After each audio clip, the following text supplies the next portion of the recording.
Olá, está começando mais uma edição do programa Minuto Mamãe Bebê. A gente vai abrir o programa de hoje em clima de evento, que é a doutora Sabrina, nossa nefrologista pediátrica da Clínica Kaique. Bem-vinda! Oi, Mari, tudo bom? Muito obrigada novamente pelo convite de estar aqui com você. Coisa boa. Então hoje você trouxe um convite especial. Que evento é esse? Conta pra nós, quero saber. Então, esse evento vai ser um evento que vai acontecer pelo YouTube e as pessoas podem se inscrever lá no meu Instagram, no link da bio, para participar desse evento. Na verdade, vai ser uma conversa. Como você sabe, eu falo muito sobre desfraude para as mães. Ainda bem que você fala. Sim. E eu percebi que o medo e o desfraude do cocô é, assim, sabe, um desespero de todas as mães e todas as famílias. E aí, eu conversei com a minha amiga, que é pedagoga, Annelise Kowalski, para a gente fazer uma parceria e falar sobre o medo de desfraude, né? Porque as crianças têm medo de sentar no vaso, medo de fazer cocô, medo... O desfraude, como eu falo, é uma viagem nova. E toda viagem nova, a gente sente aquele friozinho na barriga. E como lidar com esse medo da criança, né? Então, nós vamos fazer esse bate-papo pelo YouTube, né, que vai ser amanhã, no dia 5, às 21 horas. Então, eu conto com vocês para estarem junto com a gente, mandar dúvidas lá pelo YouTube, escrever. Eu vou estar lá. Vai tirar as dúvidas. E no final desse evento, Mari, a gente vai ter uma surpresa especial. Mas eu não vou contar então o que é um é. evento maravilhoso, online, onde qualquer pessoa pode participar. Gratuito, não vai não tem gastar custo nada, nenhum. nada. Vai aprender, poder tirar as dúvidas ao vivo sobre desfraude. E ainda tem surpresa no final. Ainda tem surpresa no final. Meu Deus, mas vocês estão preparando muita coisa legal para nós mamães, hein?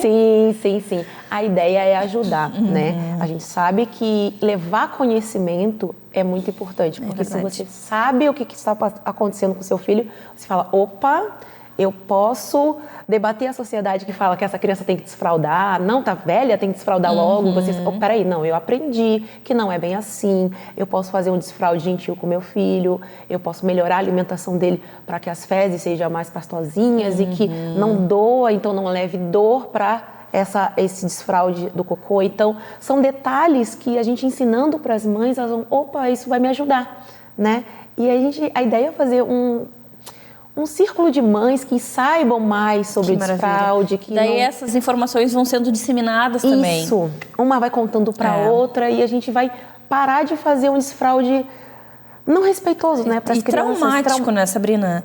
Que a gente sabe que muitas pessoas na vida adulta apresentam problemas relacionados a incontinência urinária, enfim, até a vida sexual por conta de um desfraude mal feito, né? Exatamente. Isso acontece bastante. Ou então trauma assim, a criança tem nojo excessivo das fezes. Mas pensa, a gente é um fluido corporal. Sim, faz parte, né? Então, uma menina que tem nojo excessivo dessas fezes, como ela vai menstruar daqui a pouco? Exatamente. Então, são detalhes que a gente às vezes não pensa. Fica, né, colocando pressão na criança, tem que desfraudar, não cuida desses traumas, isso pode gerar consequências na vida adulta, como você falou. Você falou sobre as crianças terem medo, mas os pais também com medo pioram essa situação, porque você não tem segurança. Às vezes você está fazendo algo que você nem queria estar fazendo naquele momento, mas está fazendo porque a vizinha, a avó, a tia falou, não, mas você com 2 anos não usava mais fralda. E aí acaba fazendo aquela criança passar por algo que nem foi legal para você na sua infância. Exato. Então, esse tipo de situação que tem que acabar. Exatamente. E é por isso que a gente está aqui convidando vocês. Eu quero muito que vocês se inscrevam, vão lá no meu Instagram, Sabrina Aroucha, tudo junto, se inscreva na bio, coloca lá o e-mail, que vai ser bem legal esse evento e que vai ser bem esclarecedor. E não esqueçam, vai ter surpresa no final. Ah, que legal. Porque assim, a gente pensa que vamos ver qual é essa surpresa. E isso é legal. Essa curiosidade para trazer as pessoas, mas para levar informação. As pessoas, mesmo se não tivesse surpresa, elas já estariam ganhando muito, porque são informações valiosas que com certeza... Olha, a introdução alimentar e o desfraude é o que mais gera estresse, é o que mais gera traumas, e poder fazer esse momento de uma forma mais leve, de uma forma mais segura, porque o que vai dar segurança para essa mãe, para essa família? A informação. Exatamente. E com informação você fica segura, todo o processo fica mais leve. Eu falo que a gente não precisa sofrer pelos processos, né? De criação de filho, de introdução alimentar, de desfraude. A vida tem que ser mais leve. Então, a gente levar conhecimento para essas famílias e tornar a vida mais tranquila, mais leve, é o que todo mundo quer, né? Ninguém precisa sofrer por conta disso. Adorei, já vou me inscrever aqui para estar com vocês no dia. Espero que você também tenha gostado. Vai lá no Instagram da doutora Sabrina Aroucha, se inscreva, manda para todas as mães que tu conhece, porque a gente precisa desse tipo de informação. O desfraude pode ser, sim, mais tranquilo, mais saudável e respeitoso. Querida, obrigada e até o próximo encontro. Obrigada, você também, Mari, e até a próxima, gente. Agora a gente vai falar um pouquinho sobre anestesia pediátrica. É óbvio, com a nossa anestesista. Bem-vinda novamente, doutora Milena. Oi, Mari, tudo bem? Oi, pessoal. Obrigada pelo honroso convite aqui mais uma vez para falar com vocês. Hoje nós queremos entender um pouquinho o que a mãe precisa estar ciente se o filho for passar por algum tipo de procedimento que precisa de anestesia. Como acalmar essa mãe? Se faz uma consulta antes da anestesia, conta tudo para nós. Então, tudo começa na consulta pré-anestésica, que é a oportunidade que a família vai ter de encontrar o seu médico anestesista ou encontrar algum médico anestesista para tirar suas dúvidas, esclarecer os seus medos, né? Nessa consulta, o médico anestesista vai conhecer também o histórico de saúde da criança, se já passou por cirurgias prévias, se essa criança já nasceu prematura, se teve alguma intercorrência neonatal, se essa criança tem histórico de alergia ou alguma patologia em tratamento, medicações de uso rotineiro, né? Então, nessa consulta, a família vai ter essa oportunidade de tirar suas dúvidas e de se aproximar, bem como conhecer a técnica que vai ser empregada, o uso das medicações, como vai ser esse transoperatório e como vai ser essa abordagem com a criança. Se essa criança ela tem condições, que a gente tenha um diálogo franco explicando o que vai acontecer, se essa criança precisa ser pré-medicada, se essa criança não tem ainda capacidade de compreender. Também não adianta a gente aumentar a ansiedade da criança, para a criança não passar aqueles dias que antecedem a cirurgia ansiosa esperando. Então, tudo isso começa na consulta pré-anestésica. E daí, como escolhe o tipo de anestesia? Se fala muito daquele cheirinho, conta para mim como que é escolhida com a família, né, o método a seguir. Então, com as crianças, como elas têm uma dificuldade de entendimento e compreensão, colaboração e ansiedade, a gente sempre opta por anestesia geral. É raro o caso de crianças que recebem sedação, como a gente faz em odontopediatria. Em hospital, para cirurgias, as crianças recebem anestesia geral. Essa anestesia geral pode ser uma anestesia com indução inalatória, que é aquele famoso cheirinho, ou indução venosa. Essas crianças também podem passar por pré-medicação, que é quando elas recebem um xaropinho ali junto com as famílias no quarto, para que ela entre um pouco menos ansiosa. O objetivo dessa pré-medicação não é a criança entrar dormindo, é a criança entrar menos ansiosa e ter amnésia daquele período de que antecedeu o procedimento anestésico. Além disso, quando a criança entra para a cirurgia, alguns hospitais permitem que a mãe entre junto com a criança até a criança dormir e outros não. Então, muitas vezes a criança se separa da família ali naquele período e essa medicação é uma grande aliada para proporcionar amnésia, diminuindo a lembrança ruim desse período, diminuindo o estresse. Sim, porque imagina, tá afastado da mãe, muitas vezes nunca ficaram longe e aí vai passar por algum tipo de procedimento. Então aquela lembrança, nunca mais a criança entra no hospital. Entra no ambiente desconhecido, com a roupa diferente, que é aquela camisolinha cirúrgica, a mãe fica lá fora. Muito difícil. Então tem todo esse estresse e por conta disso o aliado é a medicação pré-anestésica na maioria das vezes, nem sempre a gente consegue fazer. No hospital infantil nós temos uma sala de recuperação restrita para a quantidade de cirurgias que a gente tem, então a gente não pré-medica todas as crianças. Imagina.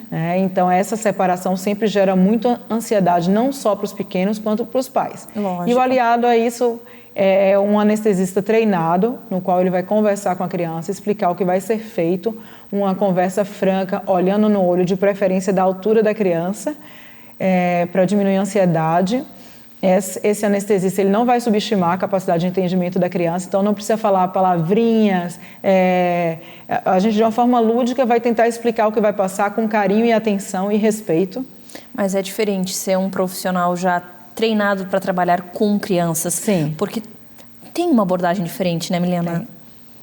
Tem, e na medida do possível nós vamos ali com uma linguagem um pouco mais lúdica, uma linguagem simples, mais sincera, com o entendimento deles, com alguns personagens que eles conhecem, alguma... Que legal. Vai fazer toda a diferença num processo que é um procedimento que muitas vezes os pais não gostariam que estivesse acontecendo, mas que é super necessário para o bem-estar daquela criança. Mas é uma cirurgia, tem anestesia e quando a gente pensa em riscos, porque muita gente tem medo, anestesia geral, riscos, eu acho que essa é a maior preocupação, né? E aí a gente sabe que os números nos mostram que não existe mais esse risco, né?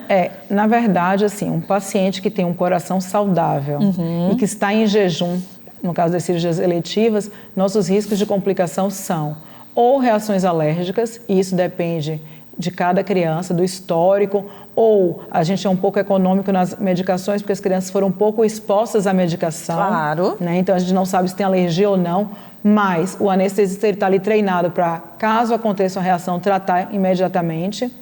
E, aliado a isso, além dessa questão das medicações serem individualizadas, tem a questão respiratória. As crianças, elas frequentemente estão ou gripadas ou com alguma infecção de via aérea superior, que pode ser um quadro de dor de garganta ou uma rinocinusite, e isso realmente aumenta o risco cirúrgico.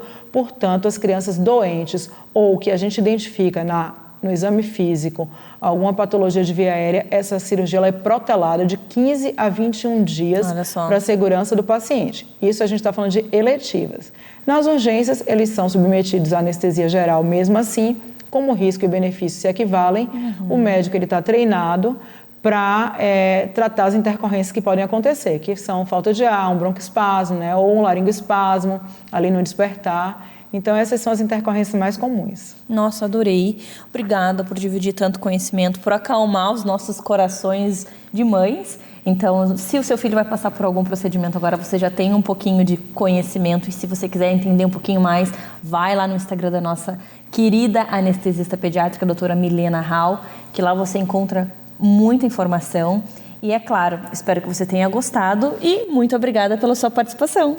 Eu que agradeço mais uma vez esse convite honroso e agradeço poder dividir um pouco do meu conhecimento com vocês. Até a próxima. Obrigada. Patologias ortopédicas congênitas. Esse é o tema que eu e a nossa fisioterapeuta infantil, a Keller, bem-vinda novamente. Obrigada, Mário. Escolhemos para abordar hoje. Tudo bem, querida? Então, o que você pode nos falar a respeito dessas patologias? É comum acontecer? Você lá no hospital vê bastante criancinha nascendo com algum tipo dessas patologias? Conta para nós.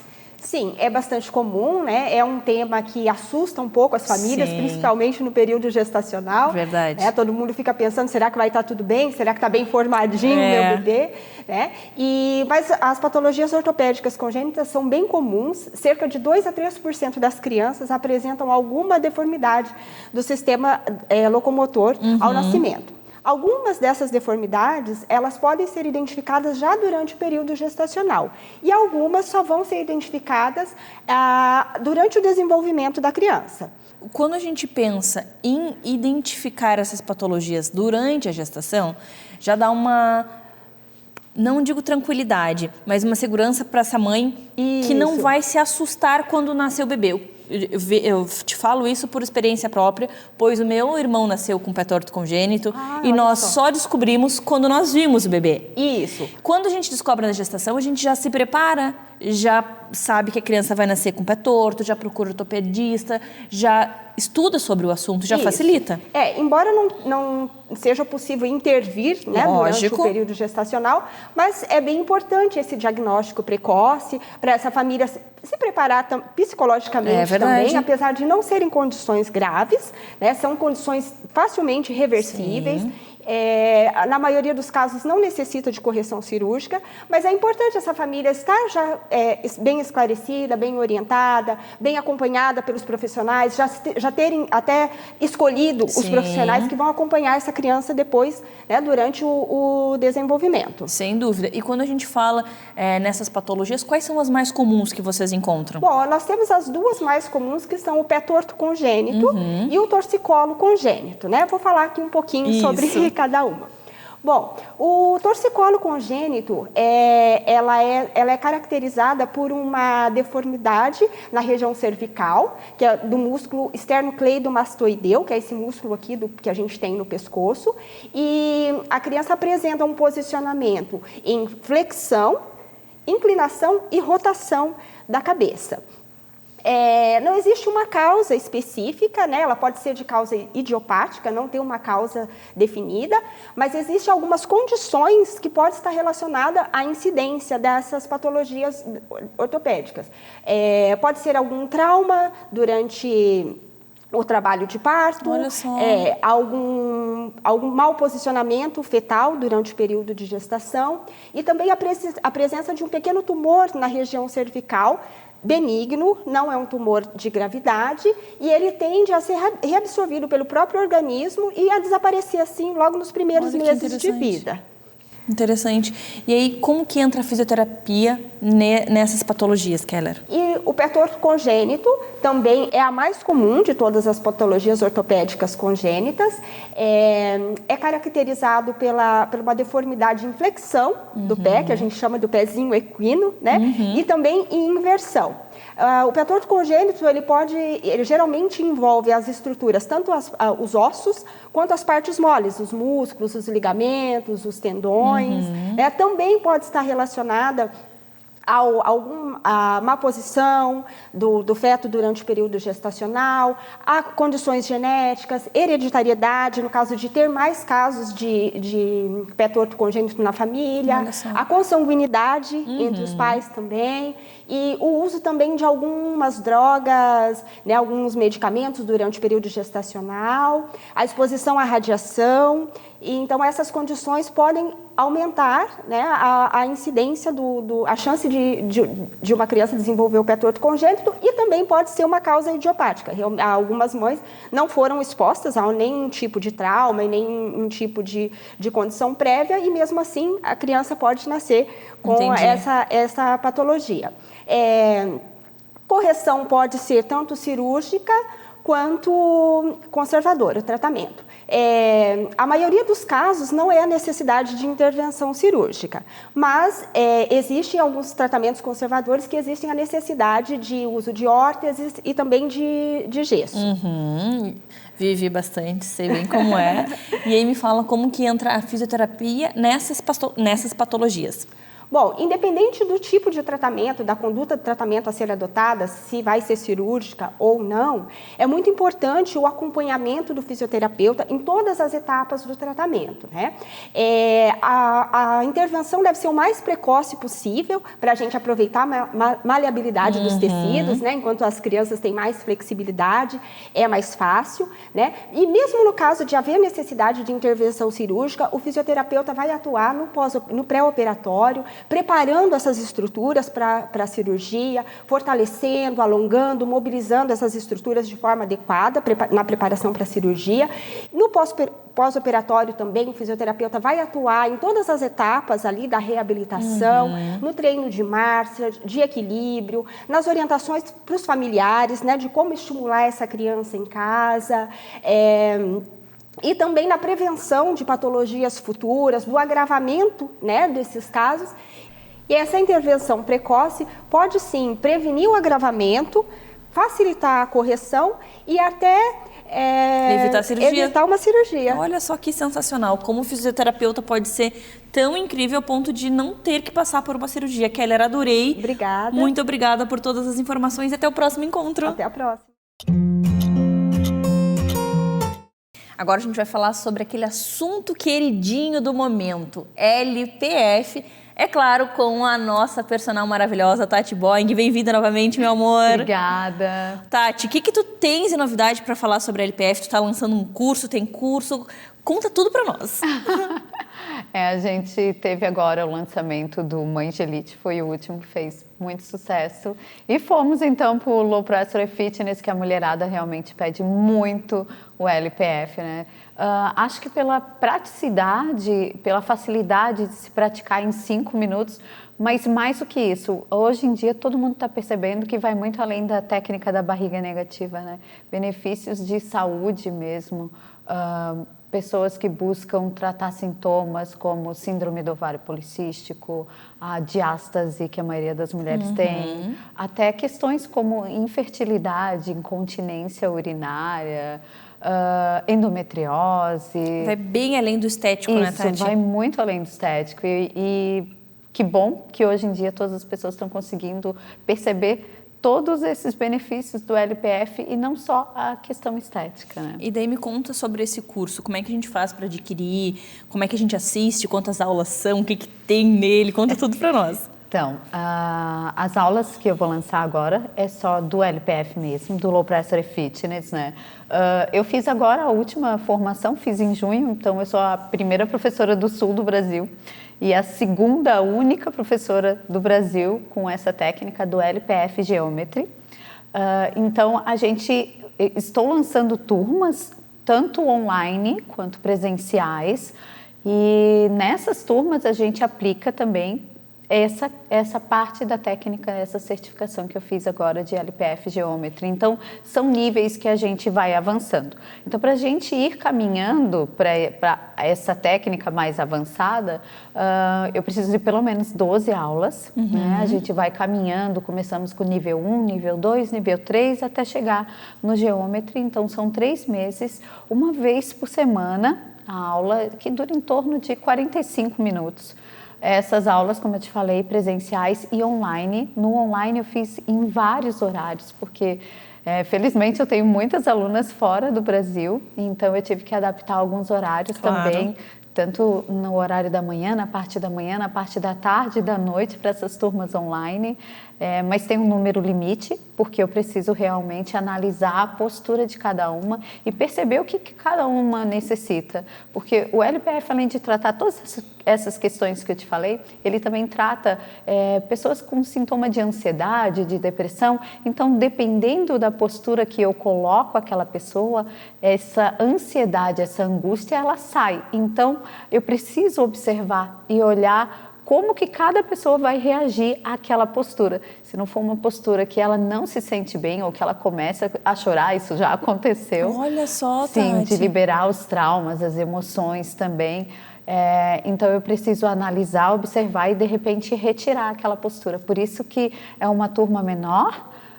Eu disponibilizei vários horários, o link está lá na bio do meu Instagram mesmo, ou no meu site, tatiboing.com, e aí tem as presenciais e essas turmas então online. A gente começa cuidando muito da nossa respiração, vamos para a técnica, claro, do vácuo, junto com as posturas, para melhorar questões de hérnia discal, problema com escoliose, também problemas com postura. LPF salvando e transformando vidas, Não, né, Tati? completamente. Assim, ó, eu poderia ficar aqui uma semana, estou fazendo lives até, e poderia ficar aqui muito tempo falando para ti só sobre cada coisinha que o LPF melhora, mas é um equilíbrio total. O LPF, através da respiração e das posturas, ele alcança a homeostase do nosso corpo, que a gente chama, que é o equilíbrio mesmo interno do nosso corpo. Sensacional, eu quero experimentar. Vamos. Eu vou te falar que eu vejo muito tu falando, vejo muitas pessoas comentando sobre, vejo os benefícios, leio sobre o assunto e realmente o que me deixa chateada é ver que as pessoas deixam para depois a saúde. Sim. Vão se colocando ainda mais quando se trata de mãe. Em terceiro, quarto lugar, sendo que olha o tempo que você pede para que cada pessoa disponibilize, né, Tati? 5 minutos e uma vez por semana de 45 minutos no máximo. Olha só. E porque até que eu peço esse tempo, não é necessário mais que isso. Só vai fazer isso. Sim, é o suficiente, justamente porque a gente trabalha a respiração. Respiração tem a ver com emoção e nem todo mundo está preparado para liberar alguns tipos de emoções. Então, eu sempre falo, devagar, para a gente poder ir aumentando o ritmo. Então, uma vez por semana e você tem resultados incríveis em todas as questões que eu falei. Tati, você falou sobre o vácuo. Fala um pouquinho para nós. Eu escuto todo mundo que fala sobre LPF falar sobre o vácuo. O vácuo, O vácuo, ele é uma técnica hipopressiva, ou seja, a maioria dos exercícios físicos que nós fazemos, eles são hiperpressivos, colocam pressão dentro do nosso organismo. Só que no nosso dia a dia a gente já tem indiretamente muita pressão por conta de estresse, por não respirarmos direito, então a gente coloca muita pressão em lugares onde não era, como por exemplo respirar pelo abdômen, nós não temos osso no abdômen, a gente coloca força ali naquele abdômen, aí acaba aumentando, gerando aquela pochete que todo mundo acha muitas vezes que é gordura e geralmente é por uma má postura e por má respiração. Então o LPF ele trabalha desta maneira, tirando pressão. A gente realiza essa técnica hipopressiva que vem da Espanha, só que tem uma diferença entre o vácuo e o LPF. Se a gente for pesquisar até na internet, tem muitas técnicas que só usam o vácuo sem nenhum tipo de postura. O LPF ele trabalha também com o sistema facial e a fáscia ela está presente em todo o nosso corpo. Ela é como se fosse uma segunda pele do nosso corpo, só que ela liga tudo a tudo. Ou seja, ela liga não só nossos músculos, mas ela liga a todos os nossos órgãos, ela chega a ligar todos os nossos tecidos, vasos sanguíneos. Então, quando eu estou lá fazendo um exercício hipopressivo junto com o vácuo e as posturas do LPF, eu estou mexendo em partes do meu corpo que muitas vezes a gente não tem noção, como por exemplo, um coração, uma mobilização do meu útero, uma mobilização intestinal, e aí por isso que muitas pessoas falam, nossa, o LPF melhorou muito, porque eu tinha problema para ir no banheiro, não conseguia, e é através desse alongamento, é o stretch miofascial que a gente fala, né? Então, adorei. É através desse alongamento das fáscias, e essa é a grande diferença, então, do vácuo e do LPF, com o hipopressivo. Tati, amei. Muito obrigada por dividir tanto conteúdo. Espero que você tenha gostado. Se você se interessou, se quer fazer parte desse grupo que a Tati montou de mulheres que estão com o abdômen e a saúde toda em dia, entre em contato com a Tati, vai lá no site dela, Tati Boing, e se inscreve. Quem sabe a gente não se encontra lá também. Obrigada, até o próximo encontro. Obrigada, Mari. Agora a gente vai falar um pouquinho sobre o preparo para a amamentação. Como uma pessoa que entende muito desse assunto, amamenta apenas 2 meninas simultaneamente, às vezes nos mesmos minutos, né, Fran? Isso. Bem-vinda, Fran, novamente ao nosso programa. Obrigada. Fala um pouquinho para nós sobre o que você preparou para hoje, para nós dividirmos com quem nos acompanha sobre a importância de nos prepararmos para esse momento tão delicado que é a amamentação. Certo, boa tarde. Então eu vou começar fazendo uma pergunta para ti, Mari. Ah, meu Deus! Como é que foi o teu preparo para a amamentação? Olha, é até ruim de falar, porque eu já tinha criado o Minuto Mamãe Bebê, já estava em busca de informações, mas fiquei focada no trabalho, que é o que acontece com todo mundo. Foca em outras coisas no trabalho, em finalizar isso, finaliza enxoval, e realmente não me preparei e foi muito difícil. Sim, imagino. Então, assim, eu geralmente costumo dizer para as minhas pacientes que acompanham os 3 principais pontos do preparo para a amamentação, né? Não existe um preparo para as mamas especificamente, né? Mas a gente tem que saber que a confiança dessa mãe, ou futura mãe, ou mamãe que já amamentou, né? A informação que ela vai ter sobre a amamentação, sobre como vai ser, né? São pilares que a gente vai vendo que precisam ser muito bem estabelecidos para que ela tenha uma amamentação um pouco mais leve, entende? Por que eu digo isso? Quando essa mãe está confiante de que a produção de leite que ela tem é suficiente para o filho dela, as coisas fluem melhor. E assim, acompanhando há tantos anos a amamentação de perto, né, eu percebo que muita gente tem medo de não ser suficiente essa quantidade de leite. Mas o que faz produzir leite? O bebê sugar. Então é isso, é sugar produzir, sugar, produzir, sugar, produzir.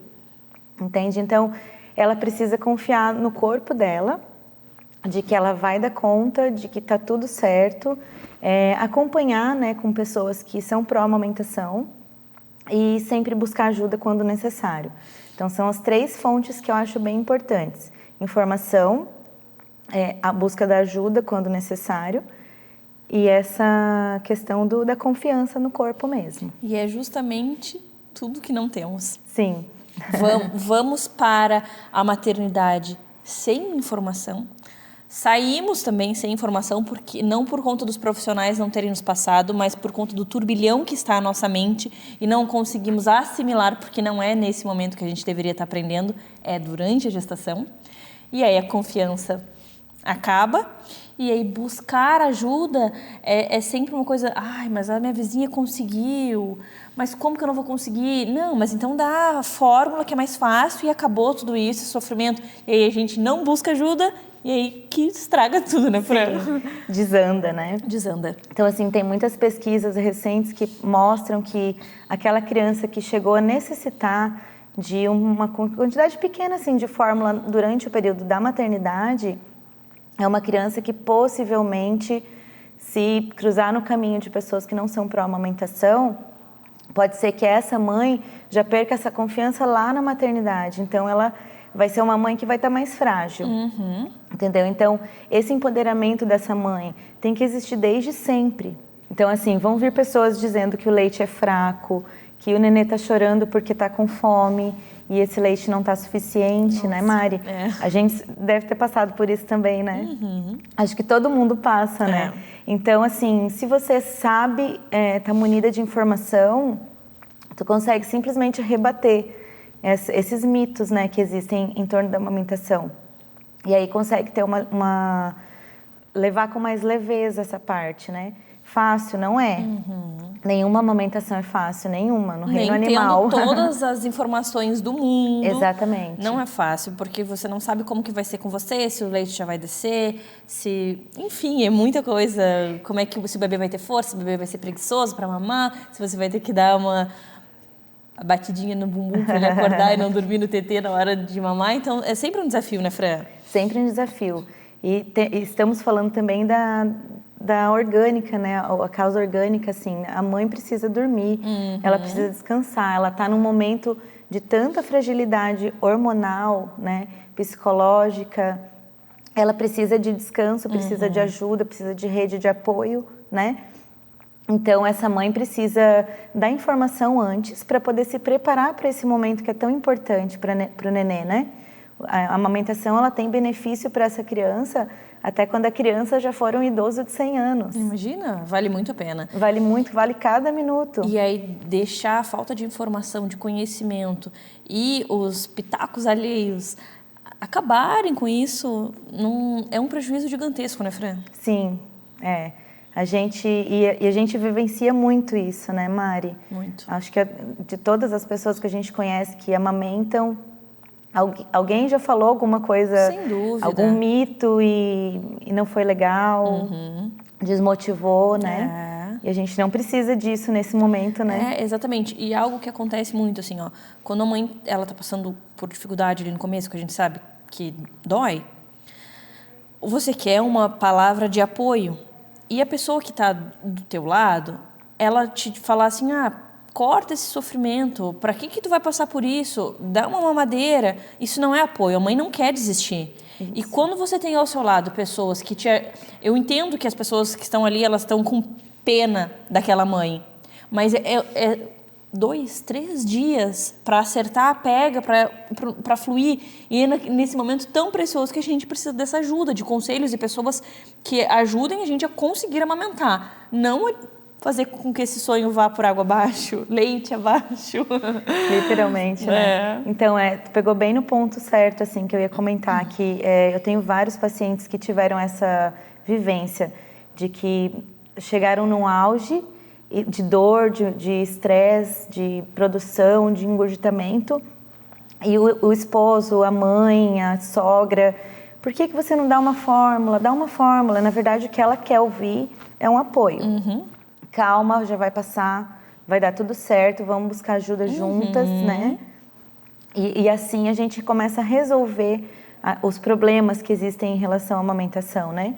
E resolvendo os problemas, a chance da amamentação dar muito mais certo é muito maior. Fran, adorei esse tema. Uma pena não ter te conhecido antes, para eu ter me preparado para a amamentação. Mas agora, com tudo que eu passei, o objetivo aqui é levar informação para você. Para que você não passe o que eu passei, para que você busque informação. E lembrando que a consulta pediátrica no pré-natal vai fazer toda a diferença também. Fran, muito obrigada. Até o próximo encontro. Obrigada, igualmente. Agora eu vou conversar com a Elis da Patilice. Bem-vinda ao nosso programa. Obrigada. Você trouxe um kit SOS, é isso? O kit SOS. Que kit é esse? É um kit super essencial para as mamães. Toda mãe tem que ter na bolsa, né? Olha só. E é um kit para levar para maternidade. Para maternidade. Que interessante. O que vem nele? Nele vem um par de rosquinhas, vem um par de protetores também, né? Absorventes, né? Laváveis. A gente já pensa também no ecológico, né?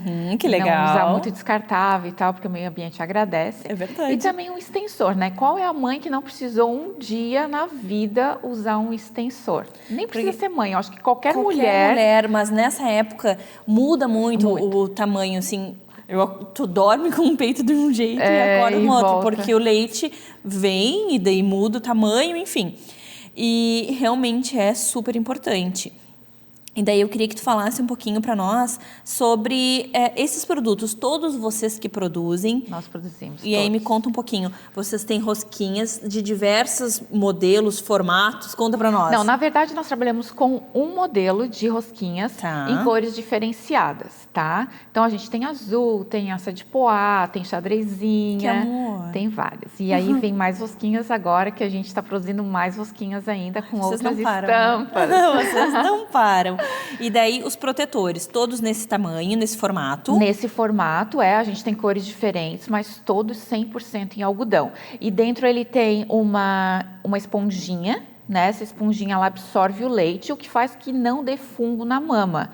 Que muitas mulheres, né? Que eu já vou aproveitar, né, para introduzir aqui o que a gente bate na tecla sempre lá nas nossas redes sociais, é que é muito importante a mulher descobrir que está grávida, não usa mais sutiã com bojo nem aro, porque o bojo ele vai empedrar o seu leite, né, além de alterar a anatomia da mama. E esse eu falei o bojo ou aro? Desculpa, eu acho que eu falou o bojo. Falei o bojo. Não, desculpa. O bojo ele vai abafar, tá? Vai molhar ali o leitinho, ele vai abafar o peito e vai dar fungos.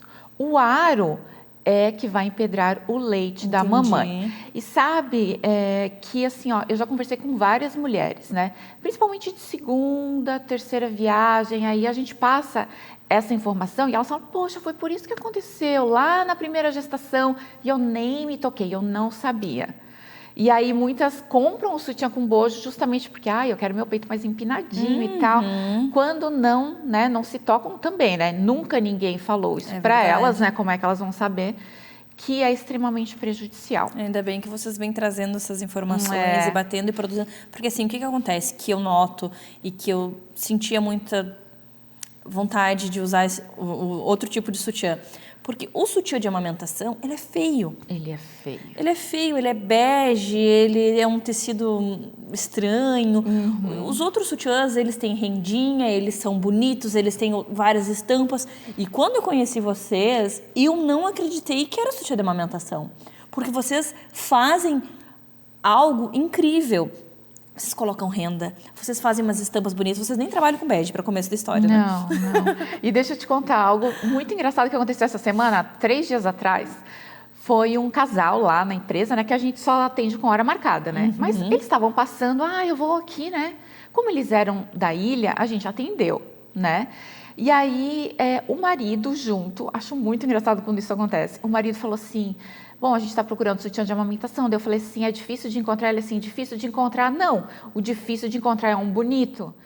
Porque a Olha. gente acabou de ir em várias lojas, só vi sutiã bege horrorosos.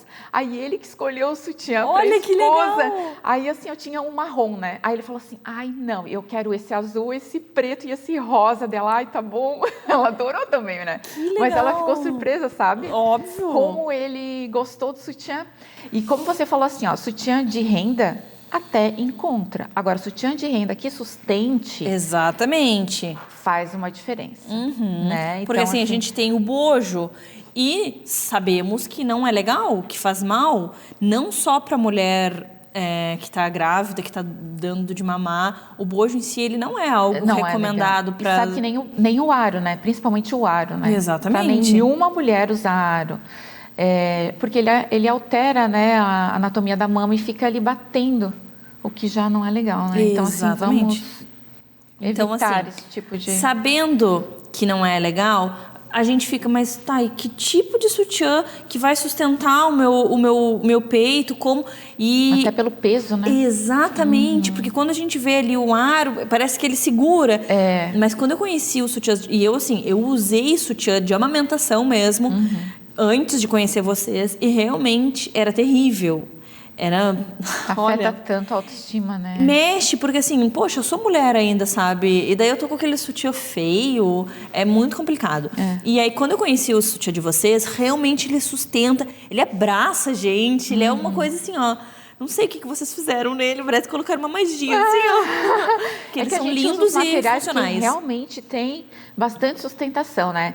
Porque assim, quando ele tem muito, muito, muito elastano, ele vai ceder. Isso. Né? E o nosso elastano é na medida ideal. E aí, como você falou, eu achei tão engraçado que um dia eu escutei de uma doula, né? Que ela falou assim, eu escuto muita reclamação, né? Das mães, principalmente no pós-parto, porque assim, quando elas estão grávidas, toda a atenção é nelas, paparicadas por todo mundo e tal, que linda, né? Aí depois que o bebê nasce, a mãe fica de lado. Ninguém mais lembra daquela mulher. Ninguém mais lembra. Ela só bebê. dá a impressão assim que ela só serviu realmente, poxa, que bonitinho o bebê. Agora, aí vem as visitas. As visitas vêm trazer presente para a criança. E aí a mãe tá ali abalada, poxa, né? Quer um pouco de atenção também, porque ela foi mimada por 9 meses. E agora deu. Morreu Agora a mãe. deu, acabou. E aí já vem o sutiã também. O sutiã que ela tem é aquele sutiã que já deixa ela se sentindo horrível. E a gente pensou nisso tudo, sabe? Como isso é importante para levantar a autoestima de uma mulher. Olha, só posso agradecer vocês pelo que vocês fazem por essas mulheres e parabenizar, porque realmente eu uso, o produto é incrível. Parabéns, querida, adorei o kit. Espero que você também tenha gostado. Entra lá nas redes sociais das meninas, @Patilice, vocês vão adorar as lingeries. E vocês enviam para todo o Brasil, né? Todo o Brasil. Adorei, Todo o querida. Brasil. Obrigada, até o próximo encontro. Obrigada, nos vemos novamente. Agora a gente vai falar um pouquinho sobre a importância da avaliação do desenvolvimento do bebê prematuro com a Cecília da Oi, Crescer. Mari. Bem-vinda novamente. Obrigada. Fala para nós um pouquinho sobre esse acompanhamento desse desenvolvimento dos bebezinhos prematuros, qual a importância, o que pode mudar se a gente estiver acompanhando de perto. Conta tudo para nós. Pode deixar. A gente vai conversar então um pouquinho sobre esse processo, né, que traz, igual você falou, né, tantos benefícios para o desenvolvimento do bebê. Hoje a gente sabe que vem aumentando cada vez mais o número de nascimentos prematuros e a gente vê o quanto é importante a gente seguir o desenvolvimento desses bebês.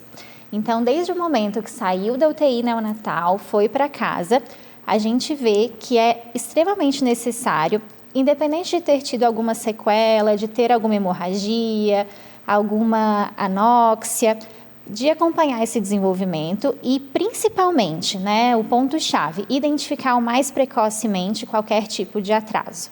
Então, a gente vê que isso é a questão crucial do desenvolvimento do bebê prematuro, esse acompanhamento para a gente identificar o mais cedo possível se existe algum atraso e poder intervir o quanto antes. Né? Olha só que importante, porque assim, a gente fala muito sobre descobrir tudo com antecedência para que o tratamento seja mais efetivo, para que o resultado venha mais rápido, que é o que todo mundo quer. Sim. Então, nesse caso que a gente está falando, nos bebezinhos prematuros, então, assim, acompanhar segue essa linha. Porque se a gente vê que tem alguma coisa diferente, se não está saindo como esperado, atingindo os marcos esperados, né? A gente intervém com algum tipo de terapia, procedimento, medicação, enfim, dependendo de cada caso. E aí a gente tem o tão esperado resultado e melhora, né? Exatamente, Mari. O bebê prematuro ele já tem um risco maior, né, para o atraso. Então, é muito importante a gente garantir o acompanhamento multidisciplinar do desenvolvimento. É isso que a gente frisa bastante ali na Crescer, né, que o acompanhamento tem que ser multidisciplinar. O desenvolvimento do bebê é global. Então, a gente precisa avaliar a linguagem, avaliar a fala, deglutição, desenvolvimento motor, desenvolvimento cognitivo. Então, hoje a gente busca profissionais, né, para conseguirem fazer esse acompanhamento, essa avaliação de uma maneira muito específica e do bebezinho como um todo, né, garantindo um desenvolvimento global e com uma boa qualidade. E quando a gente pensa numa criança que nasceu antes do tempo, um bebê prematuro, quais as possibilidades de tratamento com um profissional lá na Crescer? O que vocês oferecem? Que tipo de acompanhamento? Que tipo de terapia? Enfim, o que vocês propõem para uma criança que, de repente, apresentou alguma dificuldade motora? Enfim, conta para nós. Na Crescer, a gente tem hoje um serviço de acompanhamento do desenvolvimento. Então, a gente hoje sabe que é recomendado que esses bebês façam um follow-up do desenvolvimento, que passem por avaliações periódicas do desenvolvimento com profissionais de diversas áreas. Então, lá na Crescer, hoje, a gente tem esse serviço de acompanhamento, de avaliação. Então, hoje a gente usa a escala Bayley para fazer a avaliação. Então, a fonoaudióloga, a fisioterapeuta e a terapeuta ocupacional vão fazer a avaliação desse bebezinho usando essa escala, que hoje é o padrão ouro que a gente tem para avaliação do desenvolvimento do bebê. E sendo identificado qualquer tipo de atraso, seja de fala, seja motor, seja cognitivo, a gente tem esses 3 profissionais para fazerem o tratamento. Então, se a gente identifica lá na avaliação que existe algum atraso, a gente já encaminha para a intervenção. Então, hoje a gente tem o fonoaudiólogo, o fisioterapeuta e o terapeuta ocupacional para prestar essa assistência para a família também. E daí, dependendo da necessidade de cada criança, se monta um plano terapêutico específico. E o que tem, assim, mais ou menos? Óbvio que a gente sabe que cada criança vai precisar, vai demandar trabalhos diferentes, mas o que mais é indicado nesses casos? Vai depender muito, igual você falou, do quadro da criança. Mas a gente sabe que a prematuridade é um fator de risco para algumas deficiências e para alguns atrasos. Então, a gente tem o risco para paralisia cerebral, para o déficit de atenção, para questões sensoriais, para alterações do processamento sensorial. E a gente vai identificando demandas muito específicas em cada criança. Vai depender muito da idade que nasceu, com quantas semanas, qual foi o quadro de internação, se é um prematuro mais tardio ou se é um prematuro extremo. Então, por isso a importância da avaliação, porque aí sim a gente vai conseguir identificar qual é a demanda específica desse bebê. Pode ser que precise de intervenção nas 3 áreas, pode ser que seja uma questão mais sensorial, pode ser uma questão relativa à alimentação e à fala. Então, vai ser muito específico de cada caso. A gente sempre fala aqui no programa que é sempre necessário que haja a avaliação, porque o que deu certo para o vizinho era para aquele caso. E cada criança ela precisa de um acompanhamento especial para aquela criança, para as necessidades dela, para o corpinho dela. E o que dá certo, às vezes a gente olha, na internet eles falam isso, mas as pessoas que escreveram na internet não acompanharam o seu filho, não sabem qual a necessidade do seu bebê, né? Sim. Ali na Crescer, a gente consegue ter um acompanhamento muito próximo dessas famílias. Então, para além do quadro do bebê, que é tão específico, cada família é uma família. Então, o que dá certo na dinâmica da sua família vai ser diferente do que dá na minha. Então, a gente precisa ter essa flexibilidade, essa proximidade das famílias para identificar o que vai funcionar. Às vezes, eu dou uma orientação para uma mãe que funciona naquela rotina, naquele contexto, com aquele mobiliário que existe naquela casa.